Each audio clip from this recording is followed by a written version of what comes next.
Assalamualaikum warahmatullahi wabarakatuh.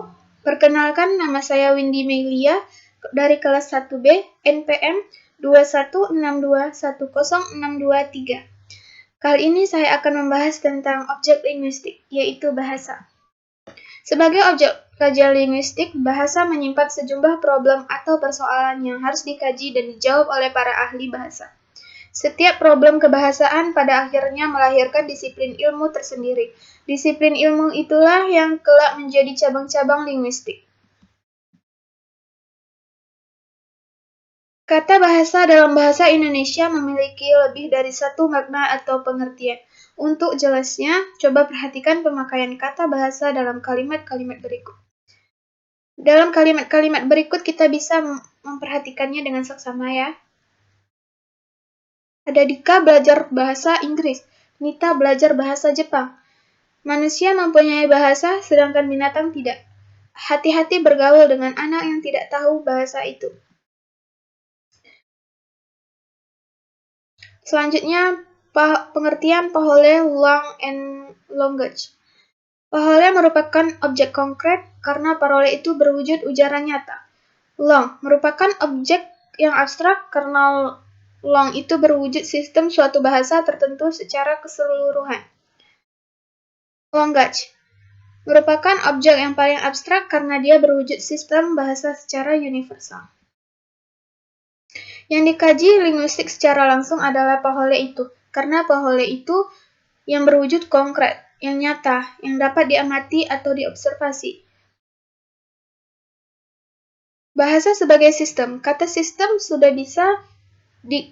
biasa digunakan dalam kehidupan sehari-hari dengan makna, cara, atau aturan.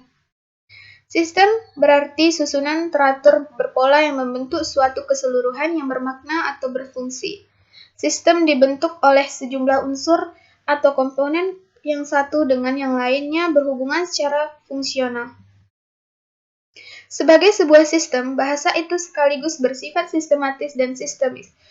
Sistematis artinya bahasa itu tersusun menurut suatu pola, tidak acak atau sembarangan. Sistemis artinya bahasa itu bukan sistem tunggal, tetapi juga dari subsistem atau sistem bawahan. Bahasa sebagai lambang.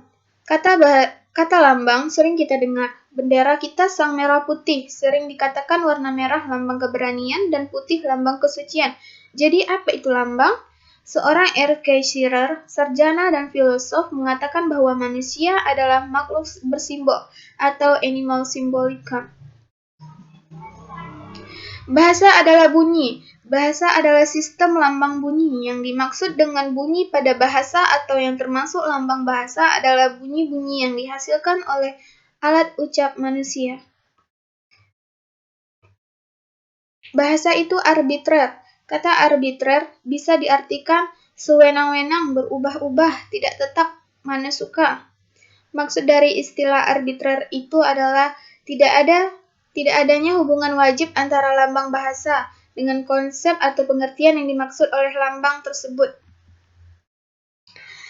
Bahasa itu konvensional, meskipun hubungan antara lambang, bunyi, dan yang dilambangkannya bersifat arbitrer, tetapi penggunaan lambang tersebut untuk suatu konsep tertentu bersifat konvensional.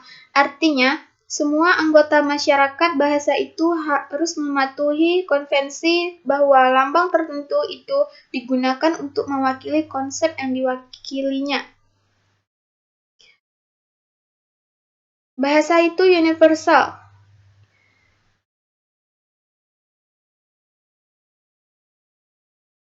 Yang pertama, umum atau berlaku untuk semua orang atau untuk seluruh dunia, bersifat melingkupi seluruh dunia.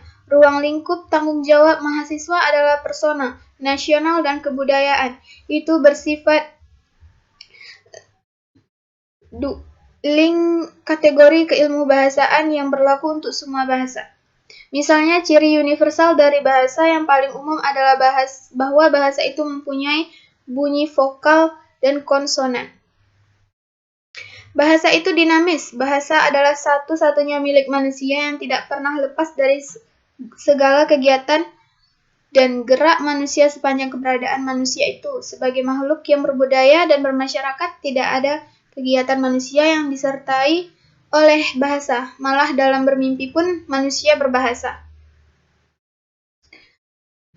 Variasi bahasa berdasarkan tempat ini lazim disebut dengan nama dialek regional, dialek areal, atau dialek geografi.